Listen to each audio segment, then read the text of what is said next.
अरे जल्दी जल्दी चलो, हमें रात होने से पहले किसी भी हाल में ये जंगल पार करना होगा। बस इस जंगल को पार कर लें, उसके बाद तो सारी समस्या खत्म हो जाएगी। जल्दी करो।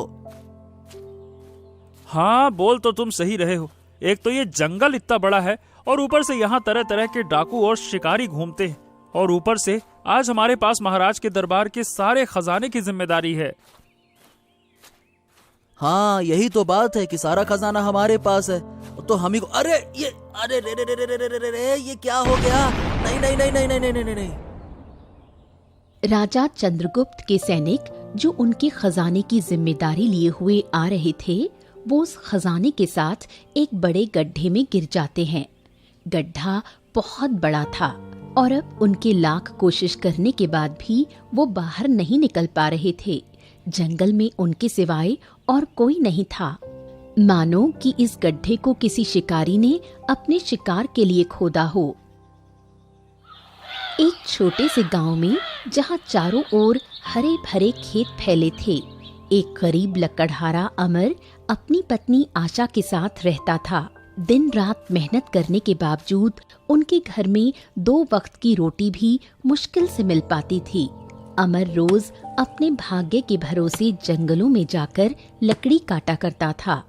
उसे ऐसा लगता था कि उसे अपनी मेहनत का फल एक ना एक दिन जरूर मिलेगा। हे भगवान, कब तक ऐसे चलेगा? अरे कभी तो हमारे दिन बदलेंगे ना। इतनी मेहनत करने के बाद भी जो गरीबी हमारा पीछा ना छोड़ रही।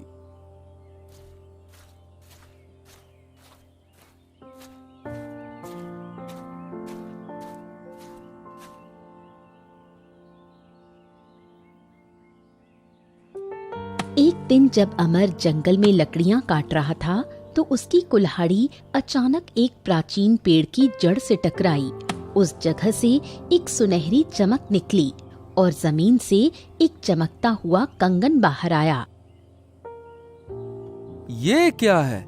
ससुरा, ये कौन सी चीज है? हाँ, आज तो लगता है कि कुछ अनोखा हाथ लगा है। उठाकर तो देखें क्या है जो।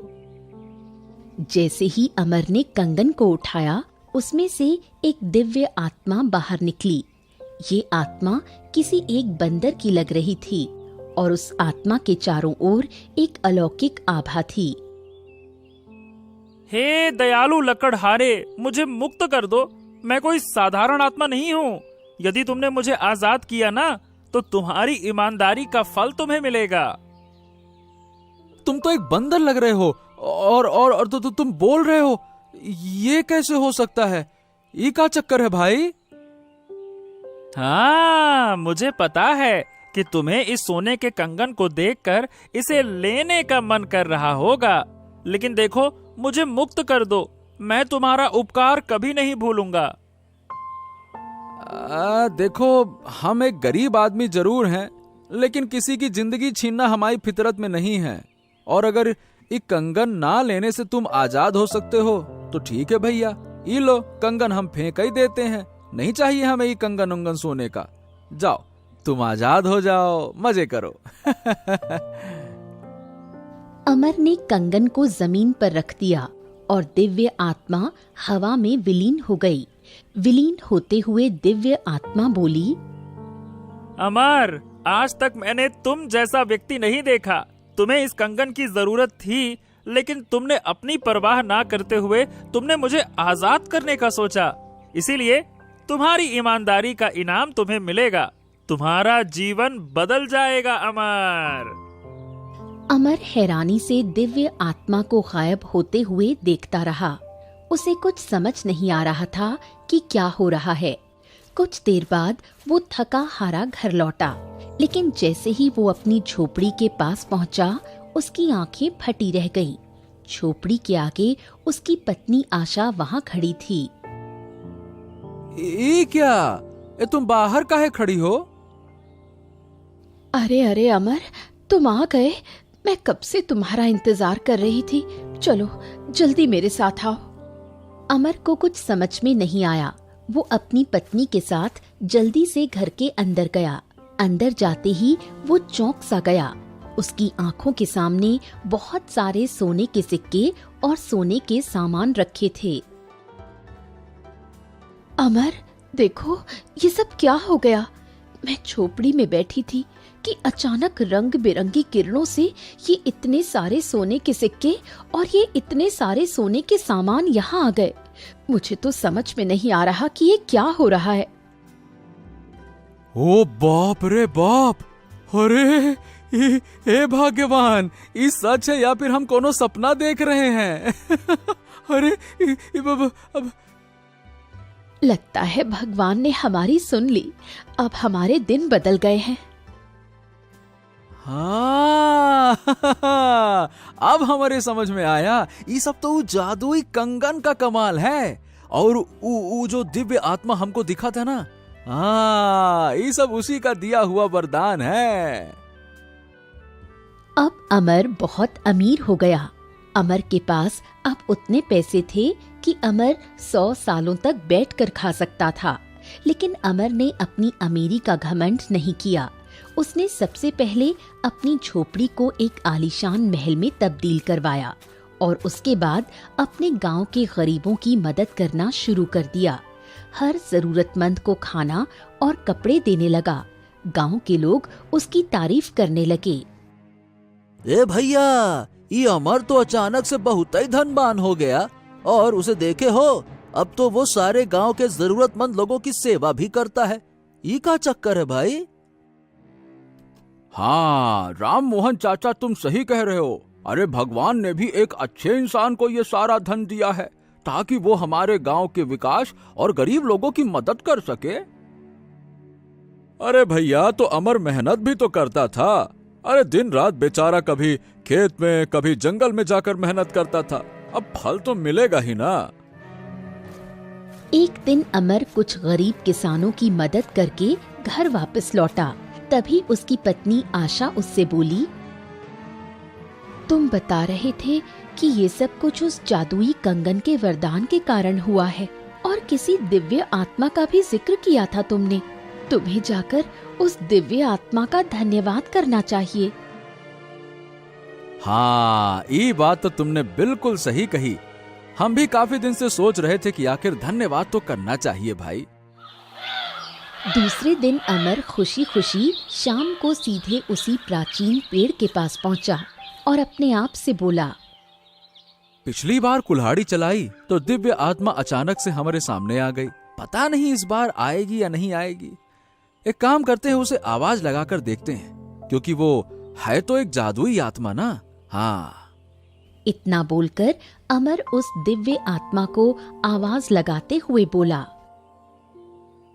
जादुई आत्मा, ओ जादुई आत्मा, अरे कहाँ हो तुम? जादुई आत्मा, मुझे तुमसे बातचीत करनी है। अरे ओ जादुई आत्मा। अमर ने इतना कहा ही था कि तभी रंग बिरंगी किरणों से वो दिव्य आत्मा अमर के सामने प्रकट हो गई और अमर उस आत्मा को देख खुश हो गया। तभी वो दिव्य आत्मा अमर से बोली, क्या हुआ अमर, तुम तो बहुत धनवान बन चुके हो।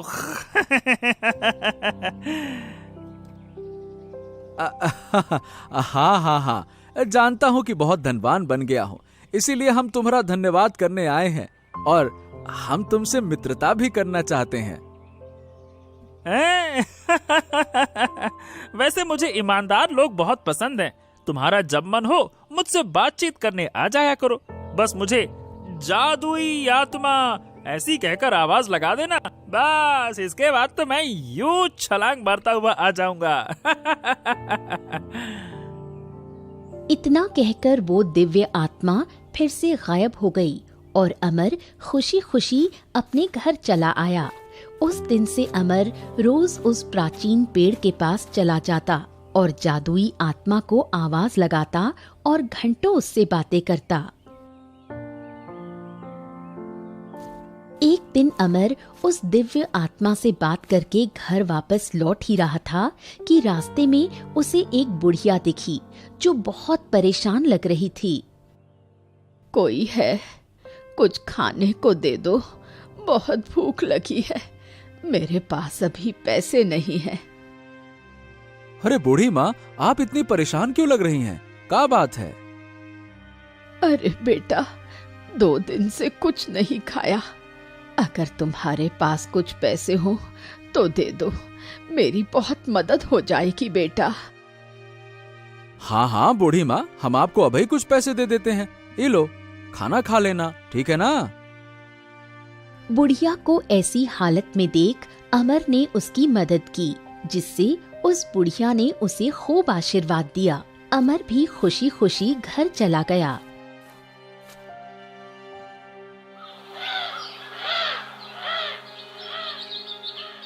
एक दिन गांव की चौपाल पर अमर की प्रशंसा हो रही थी। इत्तेफाक से लालची सेठ रामदास वहां से गुजर रहा था। अरे बाबा, ए भैया, ये अमर तो अब गांव का मसीहा बन गया है। देखो देखो देखो, कैसे इसकी किस्मत बदल गई। हाँ, ये बहुत अच्छी बात है। अरे भैया, अमर जैसा इंसान तो 100 साल में एक बार जन्म लेता है। अरे उसने तो कुछ दिनों से गांव की बहुत ही मदद की है। लालची सेठ रामदास ने ये बातें सुनी और उसका खून खौल उठा। वो गुस्से से भरा अपने घर चला गया। घर आते ही उसकी पत्नी ने उसे इतने गुस्से में देख बोला, क्या हुआ? तुम इतने गुस्से में क्यों हो? अरे मुझे तो समझ में नहीं आ रहा कि इस ससुरा अमर की किस्मत इतनी बदल कैसे गई। अरे कल तक तो वो एक मामूली सा लकड़हारा था और आज गांव का सबसे धनवान आदमी बन गया। ऊपर से गांव वाले भी उसका सम्मान करते हैं। पैसा दिखा नहीं कि लाल टपकाते हुए गांव वालों की नीयत बदल गई। अरे ये गांव वाले भी ना अब मुझे अनदेखा करने लगे हैं। ये सब कुछ उस अमर के कारण हुआ है। तभी लालची सेठ रामदास का नौकर दीपक वहां आ पहुंचा। हाँ सेठ जी, आप बिल्कुल सही कह रहे हैं। अरे वो अमर तो दोनों हाथों से धन लुटाए जा रहा है, लुटाए जा रहा है। फिर भी उसके पास इतना धन है कि खत्म ही नहीं होता। जरूर कोई न कोई बड़ा रहस्य है सेठ जी। हाँ, हमको भी यही लग रहा है। अरे वरना कोई अपनी मेहनत के पैसे भला इन गरीब और लाचार किसानों पर क्यों ही लुटाएगा। अच्छा सुन दीपकवा, कल से तू अमर पे नजर रख। पता लगा कि उसकी किस्मत अचानक से इतनी बदल कैसे गई। कुछ ना कुछ तो दाल में काला है। लालची सेठ रामदास का नौकर दीपक अगले ही दिन से अमर पर नजर रखने लगा। कुछ दिन बाद उसने देखा कि अमर उस प्राचीन पेड़ के पास पहुंचा और उसने जादुई आत्मा को आवाज दी। ओ जादुई आत्मा, अरे देखो तुम्हारा मित्र आ गया। कहाँ हो? अरे ओ दिव्य आत्मा। अमर के बस इतना बोलने पर वो दिव्य आत्मा रंग बिरंगी रोशनी के साथ प्रकट हो गई। अरे आत्मा जी, क्या बात है, आज तो बहुत ही खुश हो। हाँ हाँ हाँ, तुम्हारा वाकई में बहुत बहुत धन्यवाद। आज तुम्हारे वरदान के कारण ही गांव में हमारी इतनी प्रशंसा हो रही है। सब हमें नमस्ते करते हैं। अरे हम कहीं भी चले जाएं, सब हमसे बात करते हैं, वो भी आगे होके। और तो और अब मुझे पूरे गांव में सम्मान मिल रहा है। मजा आ रहा है, सब बहुत खुश हैं। नहीं अमर, ये तुम्हारी ईमानदारी का फल है। मैंने सिर्फ तुम्हारी सच्चाई और नेक दिली के कारण तुम्हें ये वरदान दिया था, क्योंकि अगर उस दिन तुमने मेरी फिक्र ना करते हुए वो सोने के कंगन में ही खुश होकर मुझे इस पेड़ के पास फिर से कैद छोड़ देते, तो शायद आज तुम्हें ये सब ना मिलता। हाँ।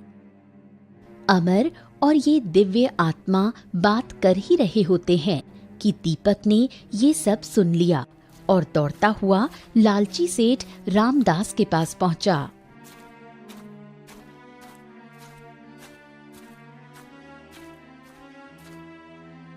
अरे सेठ जी, आज मैंने जो देखा उससे सुनकर तो आप खुश होने वाले हैं। हाँ। अरे क्या देख लिया तूने? अमरवा का सारा धन चोरी हो गया क्या? अरे अरे नहीं सेठ जी, कैसी बातें कर रहे हैं आप। सुनिए, आज जब मैं अमरवा का पीछा करते हुए गया तो हमने सब कुछ देख लिया। अमर की अमीरी का राज है वो जादुई आत्मा, और वो आत्मा जंगल में उस प्राचीन पेड़ पे रहता है। उसने अमर को वरदान दिया है, तभी तो आज अमर ये सब कुछ कर पा रहा है। ये है असली राज। ओ तो ये बात है। अच्छा, अब देखो कि हम क्या करते हैं। लालची सेठ रामदास ने सब कुछ सुनकर मन ही मन एक शातिर योजना बना ली।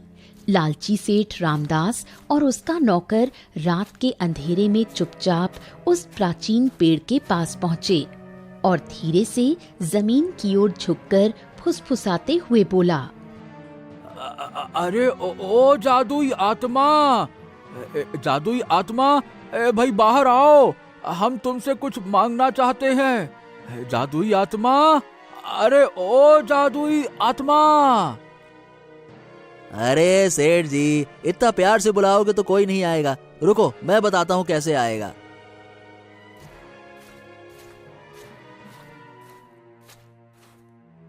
तभी दीपक उस पेड़ को हिलाने और पैर से मारने लगा।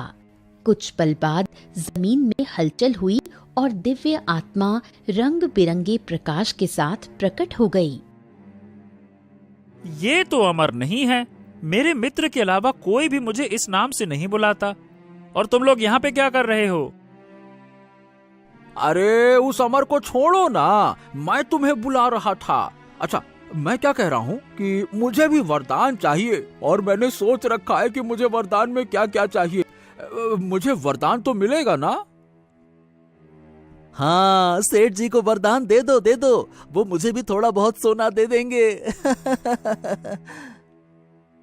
तुम्हारे चेहरे और तुम्हारी बातों से साफ पता चलता है कि तुम लोग एक नंबर के लालची इंसान हो और तुम्हारे भीतर से लालच की बू आ रही है।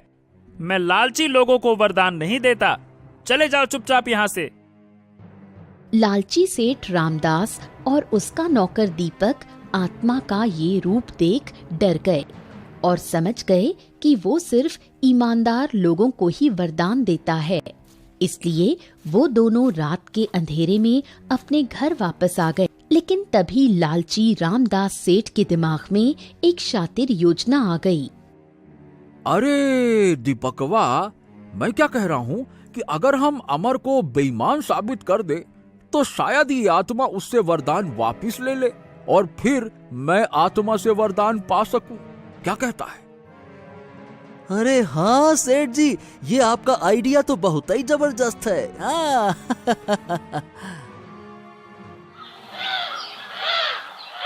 अगले ही दिन लालची सेठ रामदास ने गांव के पुराने कुएं में से बहुमूल्य शाही मोहरें चोरी करवा ली। ये शाही मोहर गांव वालों के लिए बहुत मूल्यवान थीं, जो एक सोने से बना कछुआ था। जैसे ही दूसरे दिन गांव वालों को पता चला, गांव में हलचल मच गई। कुएं से शाही मोहरें चोरी हो गई थीं। लोग इकट्ठा होकर बातें कर रहे थे। अरे भैया, ऐसा कौन पापी होगा जो ससुरा शाही मोहरे चुराएगा? अरे हमने तो ये भी सुना है कि अमर के घर के पास में कुछ संदिग्ध लोगों को देखा गया था। वो भी रात को इधर से उधर जा रहे थे। अरे भाई, तुम लोग जानते हो ना कि अमर गांव का कितना भला करता है। भला अमर ऐसा क्यों करेगा?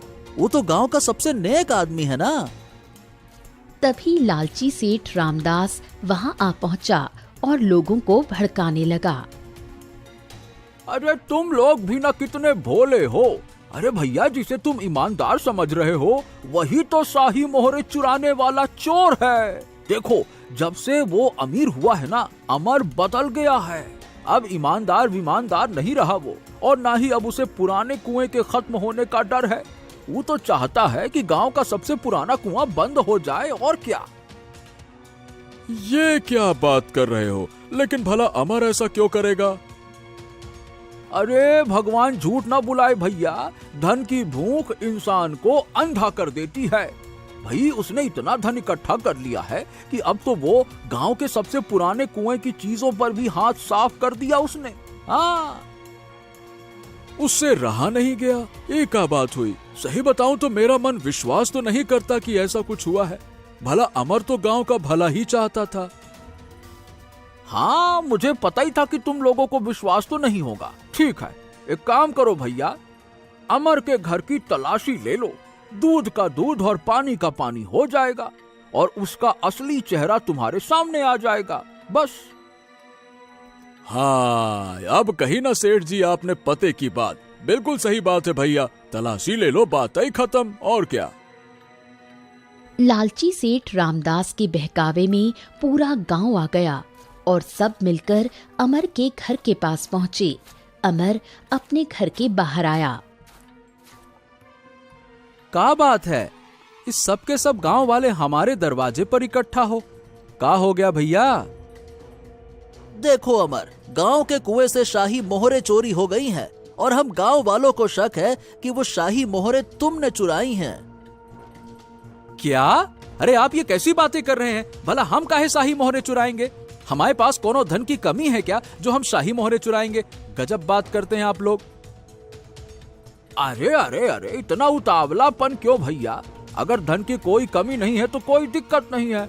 एक बार घर की तलाशी लेने में क्या हर्ज है? क्यों भाइयों, तलाशी लेना चाहिए कि नहीं? मैं ठीक कह रहा हूँ ना? हाँ तो ठीक है ना, तलाशी ले लीजिए। हमने तलाशी देने से कब मना किया? आप बिल्कुल तलाशी लीजिए, लेकिन एक बात हमारी भी सुन लीजिए। आज हमें बिल्कुल पक्के तौर पे पता चल गया कि आप सब लोग हमारे बारे में क्या सोचते हैं। हाँ। तभी गांव वालों ने अमर के घर की तलाशी ली और थोड़ी देर बाद उन्हें अमर के घर में वो शाही मोहरे मिल भी गईं, क्योंकि लालची सेठ रामदास ने पहले से ही अमर के घर में मोहरे छिपा दी थीं। मोहरे मिलते ही गांव वाले अमर पर भड़क उठे, उसे उल्टा सीधा सुनाने लगे, भला बुरा बोलने लगे। ये देखो, ये है भैया असली राज। अमीर बनते ही ये अमर बदल गया, ईमानदारी इसकी फुर्र हो गई। ये देखो, ये सोने का कछुआ, यानी हमारे पुराने कुएं का शाही मोहर, इसे अमर ने ही चुरा रखा था। अरे इससे तो मन कर रहा है कि इसको यही मार दूं साले को। चलो भाई लोग, आज इस अमर का चेहरा सबके सामने आ गया। आज से ही चोर गांव में मुंह दिखाने लायक नहीं रहा। चोर कहीं का। ये बोल सारे गांव वाले अमर को सुना के वहां से चले गए। अमर बहुत ज्यादा उदास हो गया। तभी थोड़ी देर बाद जब शाम हुई, तब सेठ रामदास गांव के 2 किसानों के साथ उस प्राचीन पेड़ के पास पहुंचा। अरे ओ जादुई आत्मा, जादुई आत्मा, अरे अब तो बाहर आओ। आज तुमसे बहुत सारी बातें करनी है। बाहर आओ, बाहर आओ। अरे लालची रामदास तो फिर से आ गया। अब क्या मांगने आया है? अरे जादुई आत्मा जी, अब मैं कुछ मांगने वांगने नहीं आया, बल्कि मैं तो आपको एक सच बताने आया हूँ। वो अमर है ना, जिसे आपने इतना धनवान होने का वरदान दे दिया था, वो कोई ईमानदार नहीं है। वो एक नंबर का बेईमान चोर आदमी है। उसके भीतर इतना लालच आ गया कि वो हमारे गांव की सबसे पुरानी शाही मोहर को भी चुरा लिया उसने। हाँ, बिल्कुल मैं सच कह रहा हूँ, चाहे तो आप गांव वालों से पूछ सकते हो। सेठ रामदास के कहने पर गांव वालों ने आत्मा को सारी बात बता दी, जिससे ये दिव्य आत्मा गुस्सा हो गई और बोली, ओह, अगर ऐसी बात है तो ठीक है, मैं आज से ही अमर का सारा धन और मेरा दिया हुआ वरदान वापस लेता हूँ। हाँ, और तुम लोगों का वाकई में बहुत बहुत धन्यवाद जो उस बेईमान अमर की सच्चाई मेरे पास लेकर आए।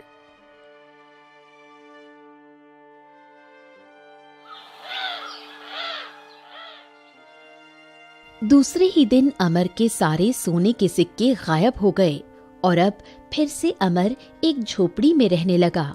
दिन बीत रहे थे और अब अमर बहुत उदास रहने लगा। उसके पास कुछ भी नहीं बचा था। यहाँ तक कि जब वो घर से बाहर निकलता तब सारे गांव वाले उसे देख ताने मारा करते। भगवान ने इसे बहुत बढ़िया सबक सिखाया। अच्छा हुआ इसके साथ। अब भाई जैसी करनी वैसी भरनी। बड़ा आया, चोरी करेगा फिर ऊपर से गांव का भला भी करेगा। ये तो ना चलेगा। हाँ, ये कही पते की बात, ये ना चलेगा। देखो देखो, अब ये फिर लकड़हारा बन गया है। अब इसे समझ में आएगा कि चोरी का अंजाम क्या होता है। कुल सही सजा मिली है इसे। अमर सिर झुकाए सब सुनता रहा। उसकी आंखों में आंसू थे, लेकिन अब कोई उसके दर्द को समझने वाला नहीं था। अमर फिर उनकी बातों का कोई जवाब न देते हुए जंगल के रास्ते जाने लगा। लेकिन आज वो उस प्राचीन पेड़ की तरफ न जाकर वो जंगल की उल्टी दिशा में चला गया। कुछ समय लकड़ी काटने के बाद अमर उदास होकर एक पेड़ के नीचे बैठा कुछ सोच रहा था। पता नहीं हमने कौन सी गलती कर दी, जो ही गांव वालों ने हमारे दोस्त के सामने ही हमें बेईमान साबित कर दिया। अरे हम तो हमेशा से मेहनत करके खाने के ऊपर विश्वास करते थे भगवान, और जब हमारे पास धन आया तो हमने ईमानदारी से सब गांव वालों की मदद भी तो करी रही। लेकिन अमर चिंतित होकर ये सब सोच ही रहा होता है कि जंगल से एक ऋषि मुनि चलते हुए उनके पास आए। ऋषि की दृष्टि अमर पर पड़ी। उसकी हालत देखकर ऋषि ठहर गए और उसके करीब आकर बोले,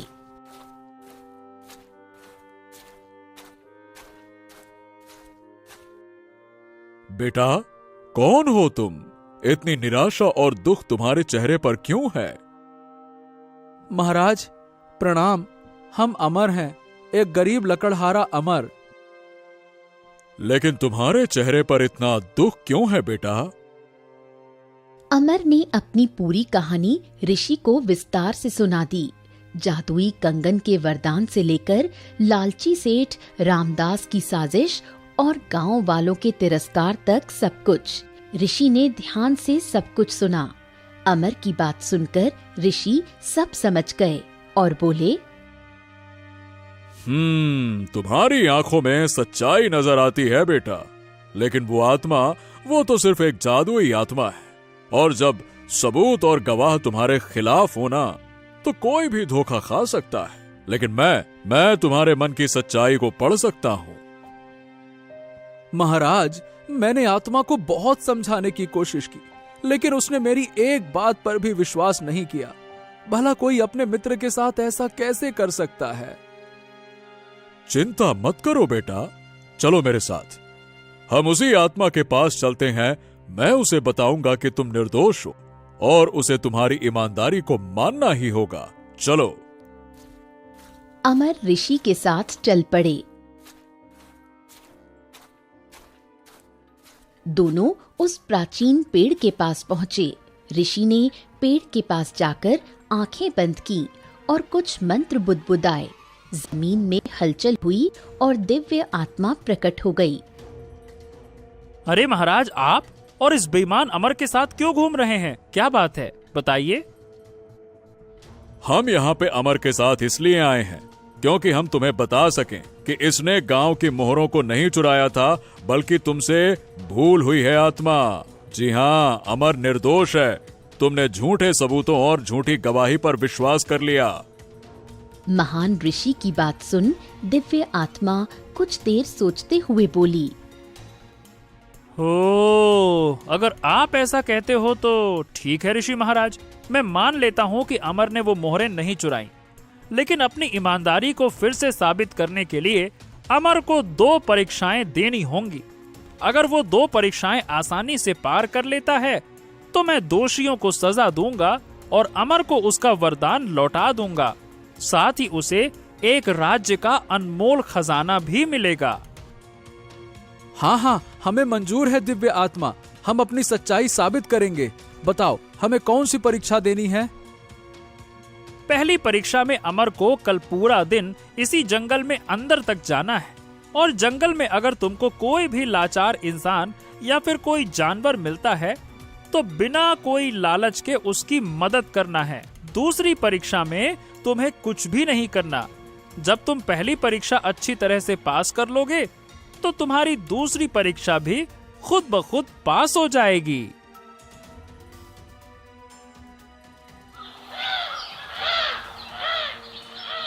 अगले ही दिन अमर गांव वालों के तानों को नजरअंदाज करते हुए जंगल आ पहुंचा।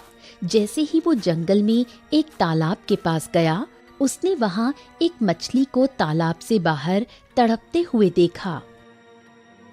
अरे ई मछली तो ऐसे मर जाएगी। ओहो, चलो इसको जल्दी से तालाब में डाल देते हैं। अमर ने मछली को उठाया और तालाब में डाल दिया। तभी उस मछली ने अमर को एक सोने का सिक्का दिया और अमर उस सिक्के को लेकर जंगल के और अंदर जाने लगा। थोड़ा अंदर जाने के बाद ही उसे एक झोपड़ी दिखाई दी, जहाँ एक बूढ़ा व्यक्ति बैठा हुआ था। अमर उसके पास जाता है।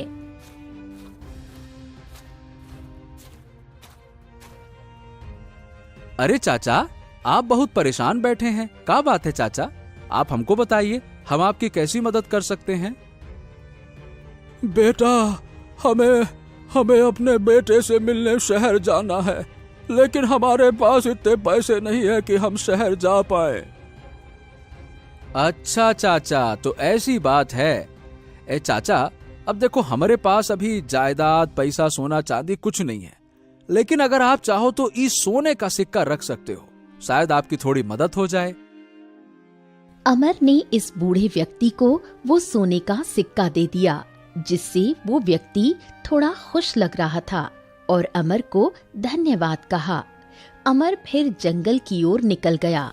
थोड़ी दूर चलने के बाद अमर को तेज भूख और प्यास लगी, इसलिए वो एक पेड़ के नीचे बैठ गया।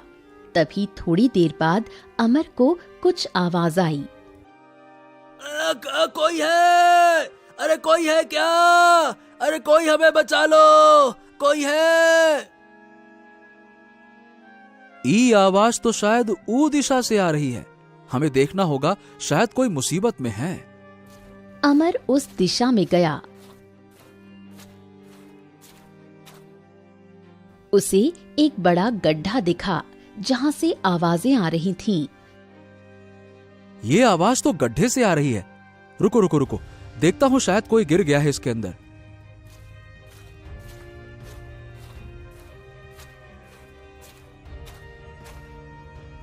अरे कौन हो भाई, जो इतनी आवाज कर रहे हो?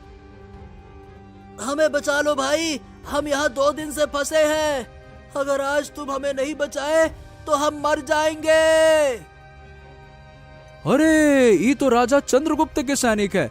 अरे लेकिन आप लोग यहाँ कैसे फंस गए? हमें नहीं पता था कि यहाँ कोई गड्ढा किया हुआ है और हम अचानक से यहाँ पे गिर गए। अब तुम हमें किसी तरह से जल्दी से बाहर निकालो ना। हाँ, रुको, मैं तुम्हें बाहर निकालता हूँ। अमर ने एक डंडे के सहारे दोनों सैनिकों के साथ साथ राजा के सारे खजाने जो गड्ढे में गिर गए थे, उनको भी बाहर निकाला। सैनिकों ने अमर का बहुत शुक्रिया अदा किया और उन्होंने बोला कि इसकी बहादुरी को वो राजा चंद्रगुप्त को जरूर बताएंगे। कुछ समय बाद रात हो गई और अमर भी सारे लोगों की मदद कर घर वापस आता है।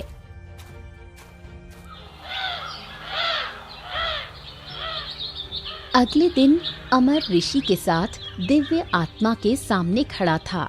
अमर की आंखों में उम्मीद झलक रही थी। देखो दिव्य आत्मा, अमर ने तुम्हारी परीक्षाएं पूरी कर ली हैं। हाँ ऋषि महाराज, आप बिल्कुल सही कह रहे थे। मेरे से बहुत बड़ी भूल हो गई जो मैंने इतने अच्छे ईमानदार व्यक्ति को बेईमान समझ लिया। वो सब तो ठीक है, लेकिन मित्र ये बताओ कि हमने दूसरी परीक्षा कब खत्म कर ली? हमें तो कुछ समझ में ना आया। देखो अमर, जब तुम उस मछली की मदद कर वो सोने के सिक्के उस बूढ़े व्यक्ति को देते हो और फिर गड्ढे में गिरे हुए वो 2 सैनिक जिनके पास उनके राजा के दरबार के सारे खजाने थे, अगर तुम चाहते तो उनको गड्ढे से ना निकाल कर उनके सारे खजाने को लूट सकते थे, लेकिन तुमने अपनी ईमानदारी दिखाई और उन दोनों की जान बचाते हुए उनके खजाने को भी सही सलामत उन्हें वापस दे दिया। यही तो थी तुम्हारी दूसरी परीक्षा कि अपनी ईमानदारी के बदले क्या तुम कुछ लालच रखते हो या नहीं। जहां तुमने लालच न दिखाकर सिर्फ अपने ईमानदारी को साबित करने पर ध्यान दिया। दिव्य आत्मा अमर से फिर बहुत खुश हो गया और उसने अमर को न्याय दिलाने के लिए कहा, तुम्हारी सच्चाई और दयालुता ने मुझे वाकई में प्रसन्न किया है। मैं तुम्हें धनवान बनने का वरदान फिर से देता हूँ और साथ में बेशकीमती खजाना भी। अचानक दिव्य आत्मा के चारों ओर सुनहरी रोशनी फैल गई। जमीन में हलचल होने लगी। अचानक जमीन से एक सुनहरा बक्सा उभरा। बक्सा खुलते ही उसमें स्वर्ण मुद्राएं और बहुमूल्य रत्न चमकने लगे। हाँ तो अमर, ये है तुम्हारी ईमानदारी का फल। हे जादुई आत्मा, अरे तुम्हारा ये आशीर्वाद हमारे लिए अनमोल है। अब हम फिर से गरीबों की मदद कर सकूंगा। तुम्हारा बहुत बहुत धन्यवाद, बहुत बहुत धन्यवाद। उस दिन के बाद अमर फिर से संपन्न हो गया और फिर से गरीबों की सहायता करने लगा। एक दिन जब अमर अपने घर के बाहर था, तभी वो 2 सैनिक आए जिसकी अमर ने मदद की थी। तुम्हें हमारे राज्य के राजा चंद्रगुप्त महाराज ने बुलाया है। वो तुम्हें कुछ देना चाहते हैं। अच्छा, ऐसी बात है तो चलो ठीक है, चलते हैं महाराज के पास भी, उनसे भी मिल लेते हैं।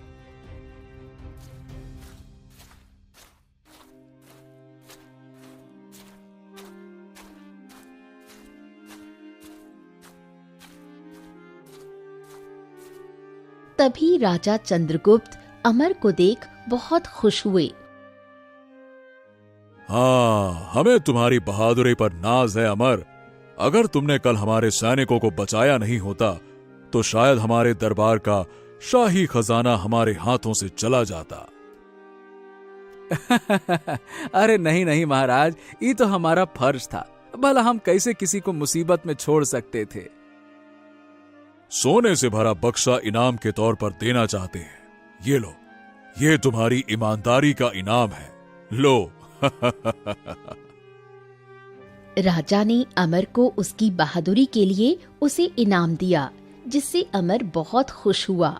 वहीं दूसरी तरफ ऋषि गांव में प्रवेश कर गए और सारे गांव वालों को इकट्ठा कर सेठ रामदास की सच्चाई बताने लगे। गांव वालों सुनो, अमर पर जो आरोप लगे थे वो झूठे थे। लालची सेठ रामदास ने अपनी लालच में उसे फंसाया था। क्या सेठ रामदास ने अमर पर झूठा आरोप लगाया? लेकिन सच्चाई सामने आ चुकी है। अमर निर्दोष है और अमर ने अपनी बेगुनाही अपने दोस्त यानी कि वो दिव्य आत्मा के सामने साबित भी कर दिया है। इसीलिए उस आत्मा ने अमर को फिर से धनवान बनने का वरदान दिया है। और देखो, अमर फिर से संपन्न हो चुका है और बल्कि वो अब तो पहले से भी अधिक धनवान बन चुका है। तभी गांव वाले लालची सेठ रामदास को बुरा भला बोलने लगे। लालची सेठ रामदास का मान सम्मान गांव में समाप्त हो गया। अरे, ये अमर और इस आत्मा की वजह से आज हमारा पूरा सम्मान मिट्टी में मिल गया। हम इस आत्मा को नहीं छोड़ेंगे। तो मालिक बताइए, अब करना क्या है? अरे करना क्या करना है, हमें अब उस आत्मा को खत्म करना होगा। बस अगर हम उस प्राचीन पेड़ को काट दें तब उस आत्मा का काम भी तमाम हो जाएगा। और अगर आत्मा मर गई तो अमर की किस्मत भी मिट्टी में मिल जाएगी। अरे भाई, न रहेगा बांस न बजेगी बांसुरी। अब ये आत्मा मेरे हाथों से ना बचेगी। सेठ रामदास ने अब किसी की भी नहीं सुनी और गुस्से में अपने नौकर दीपक के साथ उस प्राचीन पेड़ के पास पहुंचा और पहुंचते ही वो दोनों पेड़ को काटने लगे। तभी मौसम में एक भयानक हलचल हुई और प्राचीन पेड़ बहुत जोरों से हिलने लगा। तभी इस पेड़ का एक बड़ा भाग इन दोनों के ऊपर गिर गया और ये दोनों वहीं दबे रह गए। वहीं दूसरी ओर अमर अपने भाग्य को देख बहुत खुश हो रहा था, क्योंकि अब उसके पास वो सब था जो वो चाहता था।